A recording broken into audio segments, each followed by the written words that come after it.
نحمدہ ونصلی علی رسولہ الکریم اما بعد۔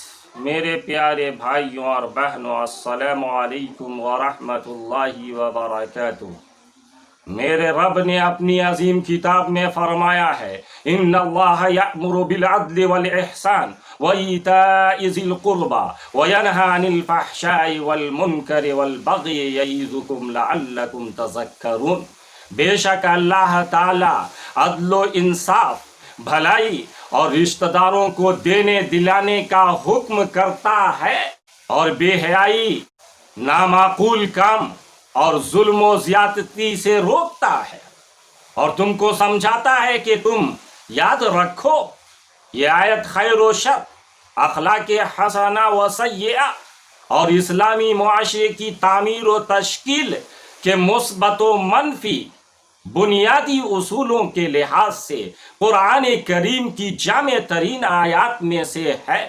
ہر خیر جس پر عمل کیا جائے اور ہر شر جس سے بچا جائے اس آیت میں موجود ہے۔ پہلی بات عدل ہے۔ عدل و انصاف معاشرے ہی کا بنیادی اصول نہیں ہے، بلکہ اس اصول پر پوری کائنات قائم ہے۔ عدل ہی پر آسمانوں اور زمین کا نظم قائم ہے۔ وہ ہے ہر شے کو وہ مقام دینا اور اس کے ساتھ افراط و تفریط سے بچتے ہوئے وہ معاملہ کرنا جس کی وہ مستحق ہو۔ عدل کا تقاضا یہ ہے کہ آپ اپنے چھوٹوں کے لیے باپ کی طرح بن جائیں، اور اپنے سے بڑوں کے لیے بیٹے کی طرح سعادت مند بن جائیں، اور اپنے ہم عصروں کے ساتھ بے تکلف بھائی جیسا برتاؤ کریں، اور اپنی عورتوں کے ساتھ بھی اچھا معاملہ کریں، اور مجرموں کو ان کے جرائم اور بدنی طاقت کے مطابق ہی سزا دیں، اور صرف اپنے غصے کے تقاضے پر ایک کوڑا بھی نہ لگائیں، ورنہ آپ حد سے تجاوز کرنے والے ہو جائیں گے۔ آدمی کے تمام عقائد، اعمال، اخلاق، معاملات، جذبات اعتدال و انصاف کی ترازو میں تولے ہوں۔ افراط و تفریط سے کوئی پلہ جھکنے یا اٹھنے نہ پائے۔ سخت سے سخت دشمن کے ساتھ بھی معاملہ کرے تو انصاف کا دامن ہاتھ سے نہ چھوٹے، اس کا ظاہر و باطن یکساں ہو۔ جو بات اپنے لیے پسند نہ کرتا ہو اپنے بھائی کے لیے بھی پسند نہ کرے۔ جس معاشرہ کے افراد اس صفت سے متصف ہوں گے وہ معاشرہ کتنا صاف ستھرا اور امن و سکون کا معاشرہ ہوگا۔ دراصل امن و سکون میں خلل تو اس لیے واقع ہوتا ہے کہ لوگ دوسرے کے حقوق کم سے کم بھی ادا نہیں کرتے، اور اپنے حقوق زیادہ سے زیادہ اصول کرنے پر اصرار کرتے ہیں، اور اس کے لیے آمادہ پیکار رہتے ہیں۔ احسان کے ایک معنی حسن و سلوک، عفو درگزر اور معاف کر دینے کے ہیں، دوسرے معنی تفضل کے ہیں، یعنی حق واجب سے زیادہ دینا یا عمل واجب سے زیادہ عمل کرنا۔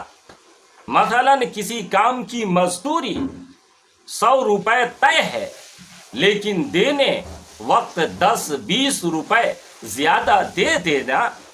طے شدہ 100 روپے کی ادائیگی حق واجب ہے، اور یہ عدل ہے۔ مزید 10-20 روپے احسان ہے۔ عدل سے بھی معاشرے میں امن قائم ہوتا ہے، لیکن احسان سے مزید خوشگواری اور اپنائیت و فدائیت کے جذبات نشو نما پاتے ہیں۔ اور فرائض کی ادائیگی کے ساتھ نوافل کا اہتمام عمل واجب سے زیادہ عمل ہے جس سے اللہ کا قرب خصوصی حاصل ہوتا ہے۔ احسان کے ایک تیسرے معنی اخلاص عمل اور حسن عبادت ہے، جس کو حدیث میں اللہ کی عبادت اس طرح کرو گویا تم اسے دیکھ رہے ہو سے تعبیر کیا گیا ہے۔ نیک برتاؤ، فیاضانہ سلوک، ہمدردانہ رویہ، رواداری، خوش خلقی، درگزر، پاس و لحاظ، باہمی مراعات، ایک دوسرے کا پاس و لحاظ، دوسرے کو اس کے حق سے کچھ زیادہ دینا اور خود اپنے حق سے کچھ کم پر راضی ہو جانا، یہ عدل سے زیادہ ایک چیز ہے۔ اس کی اہمیت اجتماعی زندگی میں عدل سے بھی زیادہ ہے۔ اگر معاشرے کی اساس عدل ہے تو احسان اس کا جمال اور اس کا کمال ہے۔ عدل اگر معاشرے کو ناگواریوں اور تلخیوں سے بچاتا ہے تو احسان اس میں خوشگواریاں اور شیرینیاں پیدا کرتا ہے۔ کوئی معاشرہ صرف اس بنیاد پر کھڑا نہیں رہ سکتا ہے کہ اس کا ہر فرد ہر وقت ناپ تول کر دیکھتا رہے کہ اس کا کیا حق ہے اور اسے وصول کر کے چھوڑے، اور دوسرے کا کتنا حق ہے اور اسے بس اتنا ہی دے دے۔ ایسے ایک ٹھنڈے اور کھرے معاشرے میں کشمکش تو نہ ہوگی، مگر محبت اور شکر گزاری اور عالی ظرفی اور اخلاص و خیر خواہی کی قدروں سے وہ محروم رہے گا، جو دراصل زندگی میں لطف و حلاوت پیدا کرنے والی اور اجتماعی محاسن کو نشو و نما دینے والی قدریں ہیں۔ احسان کے اصل لغوی معنی اچھا کرنے کے ہیں اور اس کی دو قسمیں ہیں، ایک یہ کہ فعل و عمل یا خلق و عادت کو اپنی ذات میں اچھا اور مکمل کرے، دوسری یہ کہ کسی دوسرے شخص کے ساتھ اچھا سلوک کرے اور عمدہ معاملہ کرے۔